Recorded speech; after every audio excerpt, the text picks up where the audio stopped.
우리는 오해가 많아요, 하나님께. 그래서 내가 이만큼 했으면은 그만큼 해야 위로를 받아요. 근데 하나님이 너는 날 왜 이렇게 오해하고 사냐라고 그렇게 끝나실 분이 아니에요. 하나님의 사랑은 어떠냐면 그 오해까지도 받아들여요. 그래서 31절에서 그리하여서 온 유대와 갈릴리와 사마리아 교회가 평안하여 든든히 서가고 주를 경외함과 성령의 위로로 진행하여서 수가 많아집니다. 왜냐하면 이 교회가 이렇게 힘들어 죽겠는데 사람들이 죽이려고 달려들고 막 그러는데 이 교회에서 위로받는 방법은 뭡니까? 숫자가 많아지는 거예요. 그러니까 숫자를 많게 해서 위로하신 거예요. 그래서 성령의 위로로 진행하여서 수가 많아지는 겁니다. 이게 성령의 위로였어요. 어떤 교회는 사람 수가 많아요. 그 교회는 힘들었는지도 몰라. 그래서 그거에 대한 위로를 받았는지도 모르고.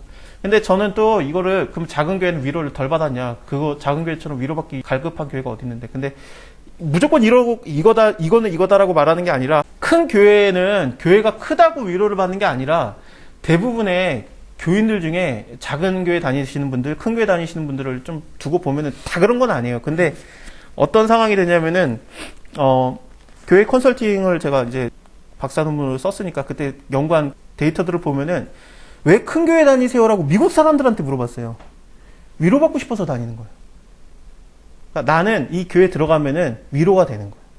그러니까 작은 교회에서는 열심히 일하고 뭐 하고 뭐 했는데 어떤 영향력이 있는 사람이 왔더니 자기를 헌신짝처럼 버린 거예요. 한국 교회 얘기가 아니에요. 지금 저 미국 교회 얘기하는 거예요. 미국 사람 얘기예요. 백인 얘기하는 건데 그 교회에서 자기를 헌신짝처럼 버리고 자기가 뒤로 밀려난 거예요. 자기가 얘기하는 거 하나도 안 통해 이제. 그래서 너무너무 위로를 받고 싶어가지고 숨어 들어가려고 큰 교회로 들어갔대요. 여기서는 내가 뭘 하든 안 하든 안 튀니까. 그리고 나한테 뭐라고 할 사람 없으니까. 그러니까 대중성으로 숨어 들어간 거죠. 그래서 거기서 위로를 받더라고요. 그러니까 사람 수가 많아지는 게 위로라고도 할 수 있겠지만 사람 수가 많아져서 거기에 숨어 들어갈 수 있게 하는 게 또 위로이기도 해요. 저는 교회에 다니는 사람들이 생각보다 별의별 이유로 다 교회를 다닌다는 걸 알았어요. 그러니까 뭐 말씀이 좋아서 다닌다라고 대부분의 목사님, 우리나라 교회 목사님들은 다 그렇게 생각하는데 교인들이 많아지는 이유를 뭐라고 생각하냐면 나의 설교가 좋기 때문이다.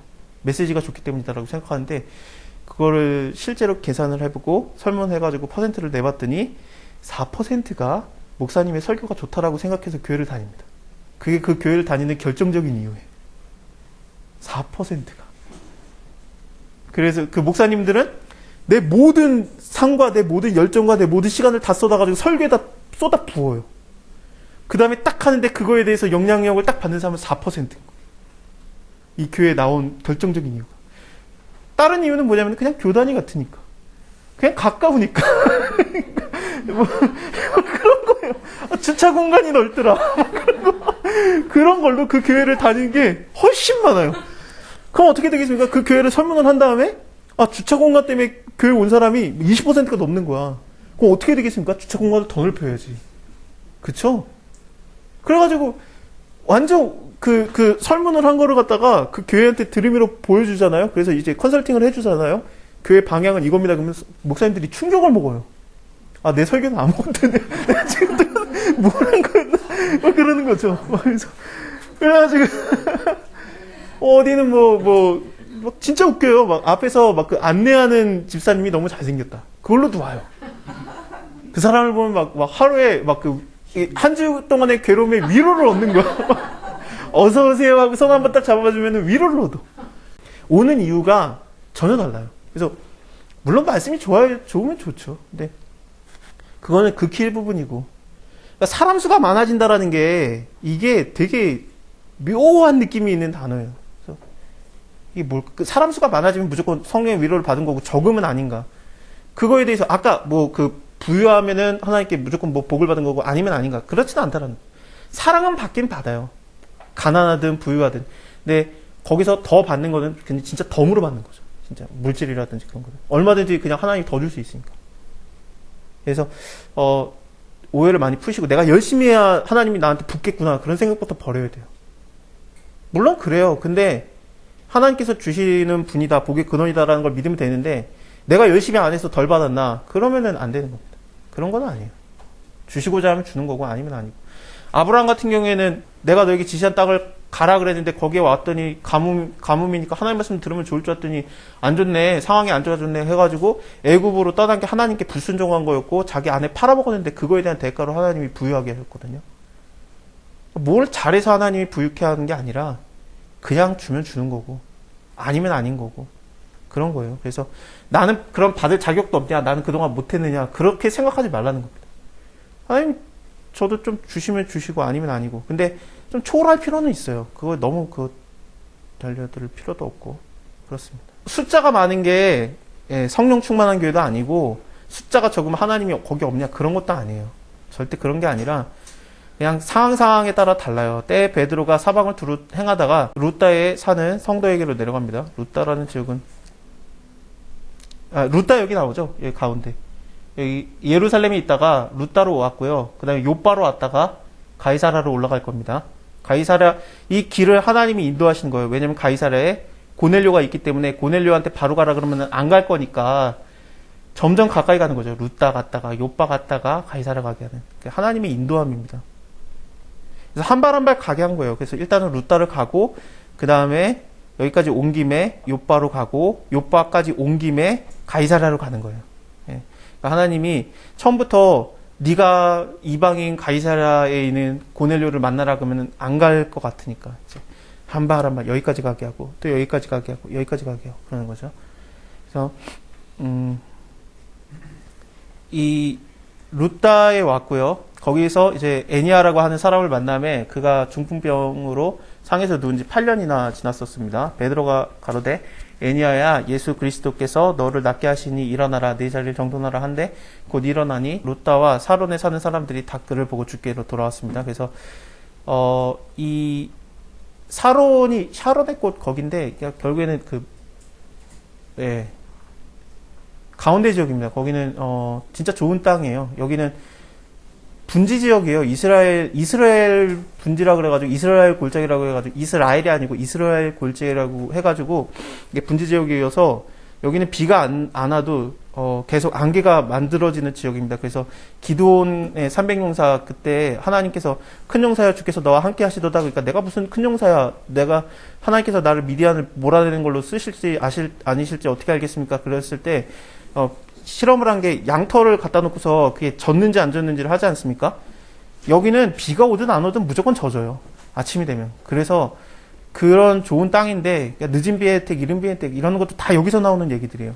어쨌든 여기를 지나가고요. 그 다음에 요바에 이릅니다. 요바라고 하면은 그 항구 도시죠. 항구 도시이고 그 요나가 요바에 갔었습니다. 다시스로 도망가려고, 스페인으로 도망가려고 여기로 왔었는데 그렇습니다. 여기에서 다비다라고 하는 여제자가 있으니 그 이름은 번역하면 도르가라. 그러니까 여기까지 온 김에 베드로가 여기까지 왔다고 하니까 이왕 온 김에 요바까지 좀 와주세요 그런 거죠. 그래서 번역하면 도르가라고 하는 선을 행하고 구제를 힘이 많이 하는 자.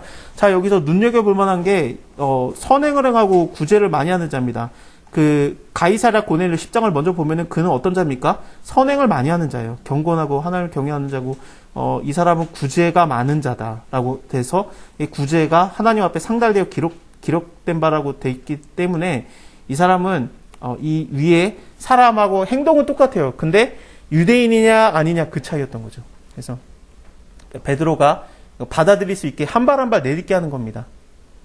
위에서는 일단은 병들어 죽었어요. 그래서 시체를 씻어서 다락에 누이었는데 2층에 누인 겁니다. 다락이라고 하는 거는 전부 다 2층을 얘기합니다. 그래서 다락에다 누이었는데 루다가 요바에 가까운지라 그래서 여기까지 온 김에 베드로를 오라고 간청을 하고요. 그래서 빨리 오라고 간청을 하니까 베드로가 일어나서 저희와 함께 가서 데리고 다락에 올라가니 모든 과부가 베드로의 곁에 서서 울며 도르가가 저희와 함께 있을 때 지은 속옷과 겉옷을 다 보이거늘. 속옷이라는 거는 겉옷을 그냥 일상복이 속옷입니다. 일상복이 속옷이고 겉옷은 자켓을 얘기합니다. 그것을 다 내어 보이는데 이게 어떤 의미를 두냐면은 다락에 있는 자를 고치는 거는 엘리야도 있었고 엘리사도 있었어요. 그래서 베드로가 하는 게 좀 이상하게 보이지는 않습니다. 예수님도 얼마든지 죽은 자를 고쳤고. 근데 이게 무조건 믿는 사람들은 죽은 사람 다 살리냐, 장례식 가가지고 다 살리냐 그런 건 아니고 살리는 게 극히 드물기 때문에 성경이 기록이 된 거예요. 무조건 살아난다는 게 아니고 성경에 기록될 만큼 드문 일이었어요. 근데 어쨌든 이 사람을 살립니다. 시체를 향해서 기도하고 다비다야 일어나라 하니 예수님께서도 나사로야 일어나라 그랬는데 약간 그런 것도 기억이 되고 그래서 눈을 떠가지고 베드로를 보고 앉아서 일어나서 앉았습니다. 베드로가 손을 내밀어서 일으키고 성도들과 과부들을 불러서 그의 산 것을 보이니 온 요빠 사람들이 알고 많이 주를 믿었습니다. 베드로가 요빠에서 여러 날을 있었어요. 죽은 자를 살렸으니까 대접이 극진했겠죠. 그러니까 여러 날을 있었던 거죠. 왜 여러 날을 있어야 되냐면은 고넬료가 보낸 사람들이 도착을 해야 돼요. 그래서 여러 날을 머물게 하는 겁니다. 그러니까 내가 여기 머무는 것도 하나님의 뜻일 수 있고 빨리빨리 가야 되는 것도 하나님의 뜻일 수 있고 다 진짜 하나님께서 나와 함께 동행하시면은 내 모든 진짜 걸음걸음 하나하나가 하나님의 인도하심으로 움직이는 걸 수 있습니다. 그래서 이곳에서 시몬이라고 하는 피장의 집에서 유합니다. 여기서 기억도 쉬우라고 시몬이라고 하는 사람의 집에 있어요. 왜냐하면 베드로의 이름도 원래 시몬이니까. 여기에서 피장, 그러니까 가죽 만드는 사람의 집이거든요. 가지고 네. 가이사랴 고넬료를 드디어 자 가이사랴는 해변 도시예요. 진짜 아름다워요. 여기에 총독부가 있습니다. 진짜 아름다운 해변이고 그 헤롯 대왕이 그 황제한테 아부 떨려고 만든 도시예요. 그래서 여기에 빌라도 총독부도 있었고 그렇습니다. 그래서 원래 여기에 있다가 예루살렘에 왔다 갔다 하는 건데 가끔 가다가 그것을 생각하면 뭐냐면요. 가이사랴에 있는 백부장 군대 고넬료라고 하면은 뭐가 되는 거냐면은 코넬리우스니까 로마 이름이죠. 벌써 가이사랴에 있는 코넬리우스 군대의 백부장, 군대 중대장이에요. 이거 자체가 뭐냐면은 우리나라로 따지면은 일제시대를 생각해 보면은 조선 총독부에 있는 뭐 히데요라는 군대 장관을 하나님이 전도하라고 한 거예요. 여러분들 하겠어요? 안 하죠. 저 사람은 저주받아야지. 구원받으면 안 되지. 절대 안 되죠. 그러면 안 되죠. 그렇죠? 그런 얘기예요. 이렇게 받아들이셔야 됩니다. 그래서 이 사람이 구원받는다고 말도 안 돼 그런 거죠. 그래서 이 가이사랴 총독부에 있는 코넬리우스라고 하는 군대 중대장을 이 사람이 하나님을 경외하는데 너는 경외해도 소용없다라고 말하고 싶은데 하나님은 상관이 있는 거예요. 그래서 너도 사랑받아야 된다. 그러니까 뭘 하고 말고의 문제가 아니라 너도 사랑받아야 된다라는 것을 하나님이 보여준 거죠. 그래서 얘가 구제를 잘하든지 그런 거 기도를 열심히 해가지고 하나님께서 그를 기억했느냐 얘가 잘했으니까 그거에 대한 대가를 받는 걸로 보시면 안 돼요. 이거는 뭐냐면은 위에서 나왔던 이 다비다랑 연결을 짓기 위해서 그런 거예요. 다비다는 구해주면서 가이사랴에 있는 고넬료는 네가 안 구해줄 수 없다라는 베드로한테 설득을 시키는 장면이었습니다. 그래서 얘가 잘해서 구원받는 게 아니라 그냥 구원하셨으니까 잘하고 있었던 거예요. 그런 느낌으로 봐야 됩니다. 그래서 이미 예수님을 믿고 있어요. 알고 있고 그래서 항상 기도하고 있고 하나님을 경외하고 있고 경건하에서 온 집으로 더불어 하나님을 경외하며 백성을 많이 구제하고 하나님께 항상 기도하는 여기서 경건하다라는 게 그 하나님 앞에 경건한 자다라든지 하나님을 경외하는 자라든지 그런 단어로 사용되는 신약에서의 단어는 뭐냐면은 경건하다라든지 경외한다라는 것은 여기 하나님을 경외한다. 이게 이방인한테 붙으면 뭐가 되는 거냐면은 하나님은 믿긴 믿는데 구약의 성서 여태까지 사도행전 이때 당시까지만 해도 아직까지 마태복음도 안 써졌을 때니까 구약의 성경은 알고 배웠어요. 회당에서 유대인의 회당에서 배워가지고 하나님에 대해서 믿고 알기는 하는데 근데 할례는 받기는 싫은 거예요. 할례 받으면 유대인이 되니까 그 사람들을 하나님을 경외하는 자라는 단어를 씁니다. 그러니까 성경에서 하나님을 경외하는 자는 원래 한 단어예요. 할례를 안 받은 하나님을 믿는 외국인들을 얘기해요. 그래서 하나님을 경외하는 자다. 이 자는 누구냐면 할례만 안 받은 거예요. 아직. 근데 하나님을 믿는 자고 거기다 또 예수님을 믿어요. 누가 이 사람한테 하나님에 대해서 알렸을까? 어떻게 알렸을까? 이거는 이 가이사랴에 도착했던 사람이 2명이 있는데 사울이 광주리 타고 한번 도망갔었죠. 그 다음에 제자들이 사람들이 막 죽이려고 힘쓰니까 제자들이 그것을 알고서 가이사랴에 데리고 가서 다소로 보내니라 해서 바울이 가이사랴에 한번 들렸어요. 그래서 이 가이사랴에 들렸을 때 고넬료가 전도를 받았을 가능성이 굉장히 많고, 근데 그것을 진짜로 전도를 받았으면 나중에 15장에서 뭐 베드로가 진짜로 가이사랴에 있는 고넬료에게 하나님의 은혜가 임하더라, 성령이 임하더라, 그걸 말했을 때 바울도 거기 할 게 있었기 때문에, 그래 나도 그랬다, 내가 바로 전도한 애가 걔다라고 말하지 않는 걸 보면 바울이 전도한 게 아니에요. 그럼 누가 전도를 했느냐? 빌립 집사가 전도한 거예요. 빌립이 에디오피아 내시를 만나지 않습니까? 그래서 이사야서 53장을 해석해주고, 그다음에 빌립이 이걸로 갖다 예수 그리스도에 대해서 전하고, 예수를 가리켜 복음을 전하고, 그들이 세례를 받고 빌립이 갑자기 사라집니다. 주께서 빌립을 뺏어가니까, 정확하게는 주의 영이 빌립을 뺏어간지라예요. 옆에 적어놨는데, 그래서 갑자기 사라졌고 내시는 그냥 자기 갈 길 갔고요. 그래서 보지 못하고, 빌립은 아소도를 지나서 여러 성을 다니면서 복음을 전하고 가이사랴에 이릅니다. 빌립이 가이사랴에 갔어요. 가이사랴에 있는 고넬료에게 전도를 한 사람은 빌립 집사입니다. 그래서 빌립이 전도를 했던, 그래서 예수님에 대해서 어느 정도 알고 있었던 이 고넬료에게 베드로가 와가지고 그 성령을 받게 하는 거죠. 이게 참 진짜 이런 말도 안 되는 사랑을 받아야 됩니다. 우리가 그렇게 받았어요. 그래서 어떻게 내가 예수를 믿고 있지? 그 말도 안 되는 사랑을 받은 거죠. 나한테까지 복음이 전해지다니. 우리나라에 복음 전해지는 거 되게 신기한 거였어요. 그래가지고 제가 살던 동네가 감리교에서 우리나라로 이름도 까먹었는데 그 사람이 와가지고 우리나라에다 복음을 전하고 갔거든요. 감리교, 우리나라에 온 사람이 있어요. 제일 먼저. 그 생가가 저희 집에서 차로 10분 거리였어요. 그래서 거기를 갔었어요. 그랬더니 그 집을 사람들이 자꾸 왔다 갔다 하니까 자기가 이게 뭐 박물관도 아닌데 자기 집으로 자꾸 오니까 그거를 가려놨어요. 그냥 자기 집이 아닌 척을 하는 거죠. 그래서 원하지 않는 거예요. 그래서 생가가 어디 있는지 한참 찾았어요.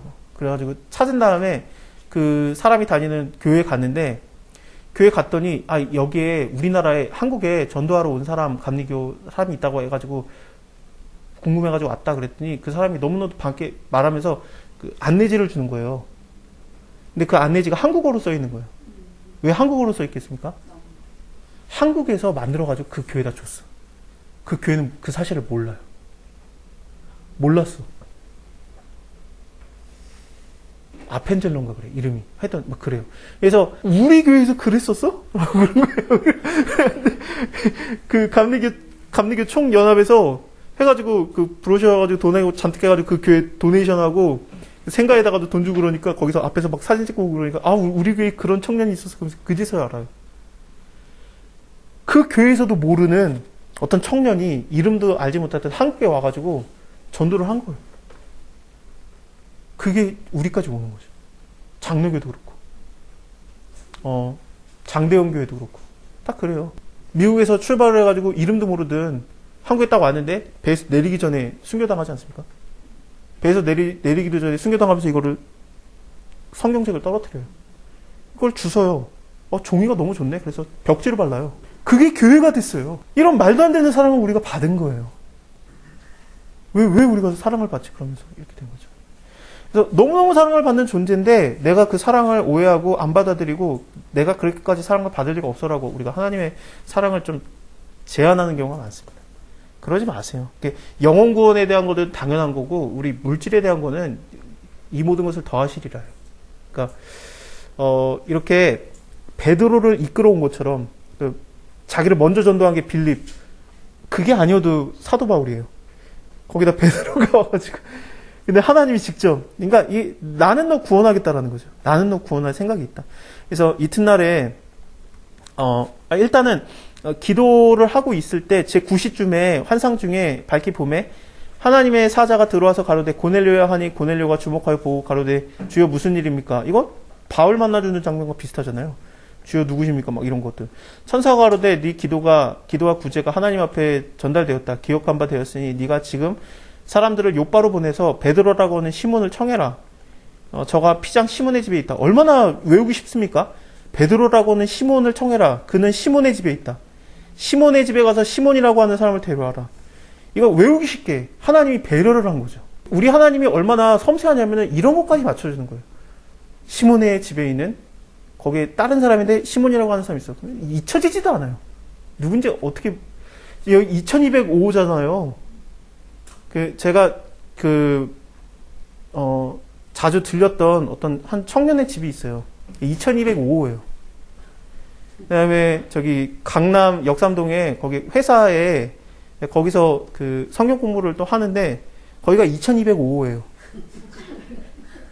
내가 잘못 적은 줄 알았어. 나중에 이게 쭉 적었는데 처음에 시작할 때 3년 전에 내가 잘못 적었나? 이거 뭔가 컨트롤 C, 컨트롤 V가 잘못됐나? 근데 하나님이 까먹을까봐. 그리고 내가 하는 거 맞다라는 거 가르쳐 주시려고. 하나님께서. 여기에 있다. 그래서 마침 말하던 천사가 떠남에 고넬료가 집안에 하인 둘과 종조를 가운데에서 경건한 사람 하나를 불러서 이 일을 다 구하고 요바로 보냅니다. 그래서 이 보디가드를 2명을 세운 것 같고요. 그 다음에, 말을 전하는 사람. 그래서 3명이 오는 것 같은데, 왜냐면 이게 3명이냐, 5명이냐, 이게 2명이냐, 이게 계속 말이 달라져요. 이 사도행전 내에서. 이것을 좀 봐야 됩니다. 그러니까 말을 전한 사람은 1명인 것 같고, 보디가드로 따라온 사람은 2명인 것 같고, 그러니까 그렇게 봐야 돼요. 하인은 2이고, 중졸도 있고, 막 이런 거. 좀 생각을 해보고, 이게 사람 숫자가 베드로가 말할 때마다 달라지거든요. 달라지는 게 아니라, 누구를 포함시키느냐, 안 포함시키느냐, 그 얘기를 하는 겁니다.